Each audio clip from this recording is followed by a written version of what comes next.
I had to wait until evening to see the Gray Mare after the boys brought the mares back from grazing. I swung up on her back and sat quietly for a long time as the stars came out. I imagined, as I often did, that I was riding, racing the wind through the meadows. I told her that I wanted to keep her full for my own, and she turned to nuzzle my bare leg. I slid off and put my arms around her neck. Perhaps she wanted me to have her full. She might have. I knew she trusted me. We dyed cloth again the next night. Garak would not come, but Bebin and I stirred the pots and talked the night away. My father is proud of having traded one heifer in blue linen cloth to an armor and anthery for the sword he carries into battle against our enemies. My mother's dye pots saved him needing 2 cows to trade.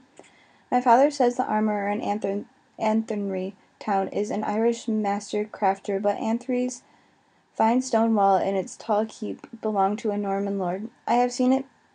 I've never seen it, of course. I must rely on the tales my father tells. My father says that Lord Birmingham, the Baron of Anthony, walks with his head high.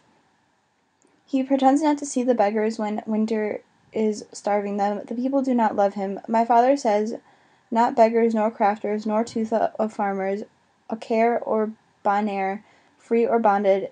It is not because he is a worse lord or a better one than any other. It is because he is not Irish. He is a Norman. I wonder if Lord Birmingham of Anthony knows how his townsmen make swords for his enemies. Chapter 3. The grass is growing now, and I cannot get enough of it. The soft-voiced girl brings me handfuls of sweet grass every morning before it is light. I feel heavy and slow. How much longer before the full comes? I visited the Gray Mare every morning and went back in the evening if I could. I could see her flanks swelling. It would not be too much longer before she foaled. Every time I opened the rath gates, she whinnied when she saw me. It lifted my heart to think I was a friend to such a beautiful, kind creature. I thought about showing Bebin and Garak the brooch, but instead I kept it to myself. I wore it pinned on the underside of my brat near my shoulder every day. It wasn't their hands I mistrusted, or their hearts. It was their mouths. It was impossible to keep a secret in the tooth. Garak would tell her mother, and Bebin would confide in her favorite aunt. And then everyone would know. It was always that way, and Fallon would think that I owed her the brooch. I know this sounds silly, but there you have it. Fallon's logic serves her well. She would say the fairies meant it for her, and as a way for me to repay her for her broken comb. As the days passed, while others were spinning and weaving and carving antlers and dyeing cloth and other tasks that needed finishing before Beltane's feast brought other work for us to do, I was to begin spreading manure. Lovely it was, lovely. It wasn't alone, of course. Bebin and Garak and I were working together, as we always did. We worked hard, but we also laughed and talked. We truly are sisters in our hearts. Everyone in the tooth is related by blood, of course. Bebin's father is my father's cousin, and so Fallon is her second cousin. I assure you she cannot stand Fallon's temper any more than I can. Bebin's mother is connected to my father by marriage and by blood, and Milab, Garak's father, is my third cousin, though he is 15 years older than I am. Our bloodlines are as tangled as madder roots, my mother says, and I think she is right. I know that Bebin, Garak, and I are bound by both blood and by love. Manuring is a messy, smelly chore, and as you may well imagine, we start piling it up after Samhain on November 1st, when the cold weather starts. From Samhain to Imbolc, during the cold days of Gam, the stock is shut into the earthen-walled rath much of the time. The piles get bigger as the days pass. Manure piled like that rots so fast that it steams and gives off heat like fire embers. On the coldest days I have seen the mares standing close to the piles for warmth. By the time we are past Imbolc, coming into early spring, the men haul it to the fields to richen the soil for our seeds. If they are home, of course. This year they weren't. Day after warm sunny day the men did not come home, so it was up to us. Most years the men used an ox or a horse to pull the manure drags. This year the oxen was thinner than usual and weak with scours.